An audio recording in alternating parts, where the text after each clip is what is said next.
25만 원이 오늘부터 풀렸어요.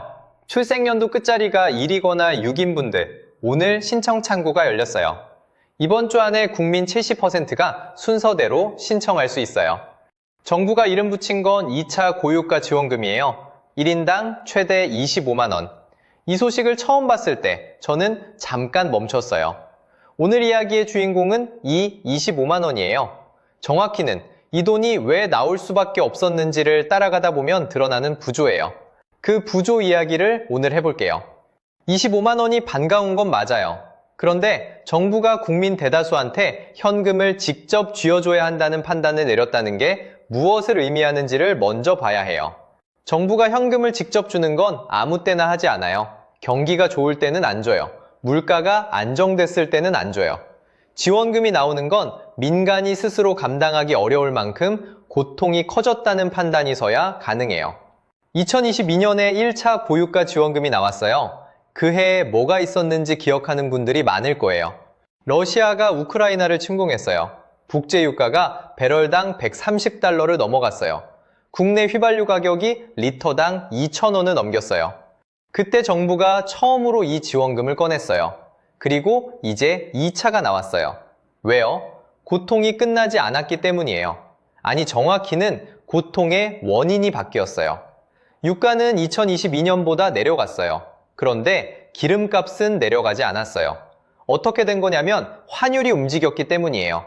원유는 달러로 사요. 한국은 원유를 100% 수입해요. 그러니까 원화가 약해지면 같은 원유를 더 비싸게 사야 해요. 2024년 초만 해도 달러당 1,300원 초반이었던 환율이 연말로 가면서 1,400원을 넘어섰고 2025년 들어서 1,500원 선을 위협하고 있어요. 이걸 주유소 단위로 번역하면 이렇게 돼요. 유가가 똑같다는 가정하에 환율이 1,300원에서 1,500원으로 오르면 기름값은 약 15% 이상 오르는 효과가 나요. 요즘 주유소에서 체감하는 그 인상분의 상당 부분이 환율이에요. 중동 얘기가 아니에요. 달러 얘기예요. 그래서 정부가 다시 지원금을 꺼낸 거예요. 지금 4인 가족의 한 달 에너지 비용을 한번 잡아볼게요. 차 한 대로 주 2회 주유를 하면 기름값만 한 달에 25만 원에서 30만 원이에요. 도시가스 요금은 2022년부터 지금까지 4차례 인상됐어요. 전기요금도 3차례 올랐어요. 냉난방비까지 합치면 한 달 에너지 비용이 60만 원을 넘는 가정이 적지 않아요. 지원금이 25만 원이에요. 한 달 에너지 비용의 절반도 안 돼요. 그리고 이 지원금은 1년에 한 번이에요. 에너지 비용은 매달 나가요. 솔직히 이 숫자를 놓고 비교해 봤을 때 좀 막막했어요. 지원금이 의미 없다는 게 아니에요. 지금 당장 힘든 분들한테 25만 원은 진짜 도움이 돼요. 근데 이 돈이 나오게 된 배경에 있는 구조는 25만 원으로 해결되는 게 아니거든요. 그럼 왜 기름값이 이렇게 계속 비싸지는 건지 거기서 한 겹 더 들어가야 해요. 환율을 움직이는 건 두 개의 힘이 동시에 작동해요. 달러가 강해지는 힘과 원화가 약해지는 힘이에요. 이 두 가지가 같은 방향으로 움직이면 환율은 폭발적으로 올라가요. 달러가 강해진 건 미국 때문이에요. 미국 연준이 2022년부터 기준금리를 빠르게 올렸어요. 인플레이션을 잡겠다고요. 그 결과로 달러 금리가 높아지자 전 세계 자금이 달러 자산으로 쏠렸어요. 이건 한국만의 문제가 아니에요. 유럽도, 일본도, 동남아도 다 같은 압력을 받았어요. 그런데 원화는 다른 통화들보다 더 빠르게 약해졌어요. 왜요? 한국 경제 자체에 대한 불안감이 커졌기 때문이에요. 2024년 하반기 삼성전자가 부진한 실적을 연속으로 냈어요. 반도체 사이클이 예상보다 느리게 회복됐어요. 수출이 기대에 못 미쳤어요. 내수 소비도 살아나지 않았어요. 거기다 정치적 불확실성이 더해졌어요. 외국인 투자자들이 원화 자산을 팔기 시작했어요. 그게 환율에 반영됐어요. 그러니까 지금 기름값이 비싼 건 중동 때문이 아니에요. 달러가 강한 것도 있고 원화가 약한 것도 있고 거기에 원유 수입처가 너무 한쪽으로 쏠려 있는 구조가 맞물려 있어요. 여기서 중동 얘기를 안 할 수가 없어요. 한국 원유 수입의 70% 이상이 중동에서 와요. 사우디아라비아, 아랍에미리트, 쿠웨이트, 이라크예요. 그러니까 중동에서 긴장이 올라갈 때마다 호르무즈 해역 근처에서 뭔가 터질 때마다 우리 기름값이 흔들려요. 직접 연결이 돼요. 중동이 아무 문제가 없어도 환율 때문에 비싸고, 중동에서 뭔가 터지면 유가까지 올라요. 두 개가 같이 작동하는 구조예요. 그럼 이 구조를 바꾼 나라가 있는지를 봐야 해요. 2011년 후쿠시마 원전 사고 직후 일본은 선택을 해야 했어요.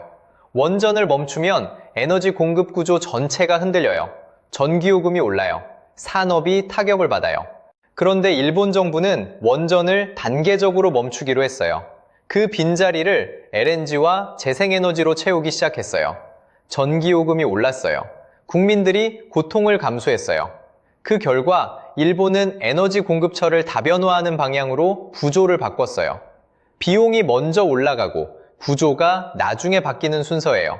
이게 에너지 전환의 방식이에요. 한국은 그 사이에 무엇을 했는지 그 질문이 남아요. 2023년 기준으로 한국 전체 발전량에서 재생에너지 비중은 약 10%예요. 독일은 같은 해에 59%를 넘었어요. 국토 면적, 일조량, 조건이 다르다는 건 알아요. 그걸 감안해도 숫자 차이가 너무 커요. 그리고 이 차이가 에너지 충격을 얼마나 흡수할 수 있는지의 차이로 바로 연결돼요. 여기서 가장 불편한 이야기를 해야 해요. 1차 지원금이 2022년에 나왔어요. 그 뒤로 에너지 전환 속도가 얼마나 빨라졌는지, 재생에너지 투자가 얼마나 늘었는지, 원유 수입처 다변화가 얼마나 진행됐는지를 보면 2차 지원금이 왜 나올 수밖에 없었는지가 설명돼요.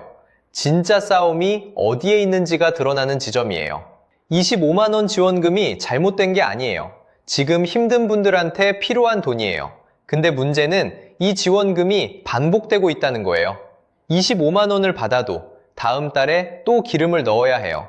가스비가 또 나와요. 전기요금이 또 나와요. 지원금은 한 달치 고통을 일부 덜어주는 거예요. 그 다음 달은 또 스스로 감당해야 해요.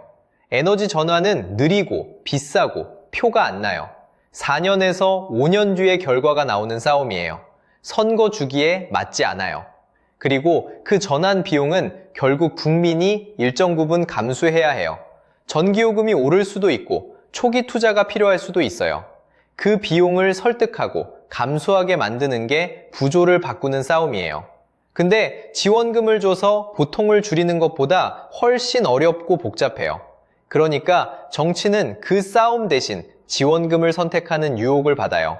국민도 당장 아픈 것부터 해결해달라고 해요. 이 순환이 반복되면 어느 순간 3차 지원금이 나와요. 25만 원을 신청하는 싸움이 아니에요.